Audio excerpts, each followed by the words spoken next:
நல்லா துணி எல்லாமே நல்லா இருக்குது. நம்மளுக்கு கஸ்டமர் சர்வீஸ் அவங்க சர்வீஸ் நல்லாயிருக்கு. ப்ரைஸ் கொஞ்சம் அஃபோர்டபுளாக இருக்கும். கலெக்ஷன் வைஸுமே நல்லாயிருக்கும். Velavan stores, Usman road, T Nagar, Chennai மற்றும் தூத்துக்குடி. எப்போ உறுதி அளிச்சிருக்காங்க? இப்போ ஜாக்டோஜி குழுவினர் வந்து முதல்வருக்கு இனிப்பு ஊட்டி வரவேற்பு அளிச்சிருக்காங்க தலைமைச் செயலர். இனிப்பு ஊட்டலாம், எது வேணாலும் ஊட்டலாம். எப்போ தாரன்னு சொன்னாங்க? அவங்க அரசு ஊழியர்களுக்கு பென்ஷன் ஸ்கீம் இப்போ அனௌன்ஸ் பண்ணியிருக்காங்க. இன்னும் 2 மாதம் தான் இருக்குது. ஜிஓ போட சொல்லியிருக்காங்க. இது எப்போ தாரம்னு சொன்னாங்க? எப்போ தாரன்னு சொன்னாங்க? இல்லை எப்போ தாரன்னு சொன்னாங்க? எப்போ தருவான்னு சொன்னாங்க? அவருடைய தேர்தல் வாக்குறுதியில் சொன்னாங்க. ஒரு அரசுக்கு ஆயுள் காலம் எத்தனை வருஷம்? 5 ஆண்டுகள். இந்த அரசுடைய ஆயுள் காலம் முடிய போகுது. அப்போ இவ்வளவு நாள் கழிச்சு 5 வருஷம் தராம இப்ப மட்டும் தாரன்னு சொல்லியிருக்காங்களே, ஏன்? அங்க 20 லட்சம் கொடுக்காங்க, 10 லட்சம் கொடுக்காங்க, இவங்க வரவேற்றாங்க, அதெல்லாம் வேற விஷயம். ஒரு அரசுடைய ஆயுள் காலம் 5 ஆண்டு. தன்னுடைய தேர்தலுக்கு ஓல்டு பென்ஷன் ஸ்கீம் தாரன்னு சொன்னாங்க.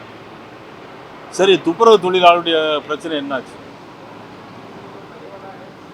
இடைநிலை ஆசிரியருடைய ஊழியர்களுடைய பிரச்சனைகள் என்னாச்சு? தமிழ்நாடு முழுவதும் இருக்கக்கூடிய செவிலியர்கள் உள்ளிருப்பு போராட்டம் நடத்துகிறார்களே, அவர்களுடைய பிரச்சனை என்னாச்சு? இந்த ஒரு திட்டத்தை மட்டும் அவசரமாக கொடுக்க முடியாதுன்னு தெரிந்திருந்தோம், கொடுக்குறேன்னு ஒரு வாக்குறுதி சொல்லி இனிப்பு ஊட்டுனாக்கி அது எப்படி வரவேற்க முடியும்? அது எந்த விதத்தில் நியாயம்? அது ஜாக்டோஜிய உறுப்பினர்களை ஏமாற்றுவதற்கான அறிவிப்பா அல்லது பொதுமக்களை ஏமாற்றுவதற்கான அறிவிப்பா? ஆட்சிக்கு வந்தோடனே நீட் தேர்வை ரத்து செய்வோம்னு சொன்னாங்க, செஞ்சுருக்காங்களா? செய்யலை. ஆட்சிக்கு வந்தோடனே சிலிண்டருக்கு 100 ரூபாய் குறைப்போம்னு சொன்னாங்க, செஞ்சாங்களா? இது வரைக்கும் செய்யலை. ஆட்சிக்கு வந்த உடனே டீசல் பெட்ரோல் விலை 10 ரூபாய் குறைப்போம்னு சொன்னாங்க, செஞ்சாங்களா? இது வரைக்கும் செய்யலை. அப்போ இதை மட்டும் அவசரமாக அறிவிச்சிருக்காங்க. ஏன்னா இது நம்முடைய ஆட்சி இருக்காதுன்னு தெரியும், நம்ம கொடுக்க போகிறது இல்லைன்னு தெரியும். கொடுக்காதவர்கள் எதையோ காட்டி கொடுப்பதை போல நடித்து கொண்டிருந்தால் இது ஒரு ஏமாற்று வேலை. இது இந்த அரசினுடைய வாடிக்கையான ஒரு ஏமாற்று வேலை என்பது. அது பண்ண நம்ம வாக்குறுதி நாங்கள் பண்ணிட்டு இருப்பாங்க. நாங்கள் இங்கே கேட்கறது இப்போ மாநில அரசை பற்றி கேட்கறது.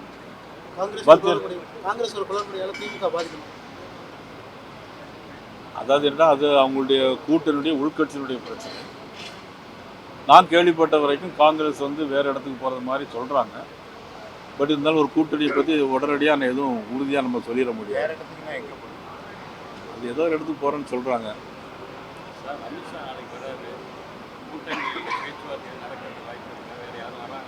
நாளைக்கு மாண்பு உள்துறை அமைச்சர் வருடைய முழு நோக்கமே அந்த யாத்திரையினுடைய நிறைவு நாள்.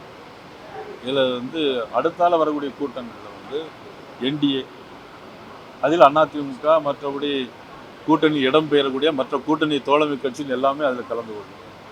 இதில் பிஜேபி மட்டும் இதில் இந்த யாத்திரை நிறைவு விழா. ஆனால் பிஜேபி மட்டும் இதில் கலந்து கொள்ளும். அமித்ஷா வருகை தமிழ்நாட்டில் ஒரு அரசியல் மாற்றத்தை ஏற்படுத்துமா? பெரிய திட்டங்கள் அமித்ஷா எப்போ வந்தாலும் ஒரு மாற்றங்களை உண்டு பண்ணிட்டு தான் போவாங்க. அதில் அது இந்த மாதிரி மாற்றங்கள் போன முறை தானே தெரியும் உங்களுக்கு. சீமான் 1000 அமித்ஷாக்கள் வந்தாலும் தமிழ்நாட்டில் ஒன்றும் நடக்காது சொல்லிட்டு. 1000 வந்தால் நடக்காது. ஒரு அமித்ஷா இருந்தால் போதும். உள்துறை அமித்ஷா மட்டும் இருந்தாலே இல்லை. திமுக அதிமுக இடையே எந்த ஒரு வேறுபாடுமே கிடையாது. அப்படி இருக்கக்கூடிய பட்சத்தில் அதிமுகவின் முதல்வர் வேட்பாளராக எடப்பாடி ஆக்கதான் அமித்ஷா வராரு. அது எந்த ஒரு பிரயோஜனமும் இல்லை. இது போல் 1000 அமித்ஷா வந்தாலும் எடப்பாடி முதல்வர் ஆனாலும் தமிழகத்துக்கு எந்த பிரயோஜனமும் இல்லை அப்படின்னு சொல்லி. அதாவது இந்த நாட்டில் யார் முதலமைச்சராக வர வேண்டும் என்பதை காட்டிலும் யார் முதலமைச்சராக தொடரக்கூடாது என்பது தான் எங்களுடைய முக்கியம். இது ஆன்மீகத்திற்கு எதிரான ஒரு ஆட்சி, ஒரு போலி மதசார்பின்மையை கடைபிடிக்கக்கூடிய ஒரு ஆட்சி திமுக ஆட்சி. இந்த ஆட்சி நிச்சயமாக அப்புறப்படுத்த வேண்டும். உண்மையான மதசார்பின்மையை கடைபிடிக்கக்கூடிய கட்சி தான் எங்களுடைய கட்சி, பாரதிய ஜனதா கட்சி. நாங்கள் நிச்சயமாக ஆட்சிக்கு வருவோம். தேசிய ஜனநாயக கூட்டணி வெல்லும். நன்றி, வணக்கம்.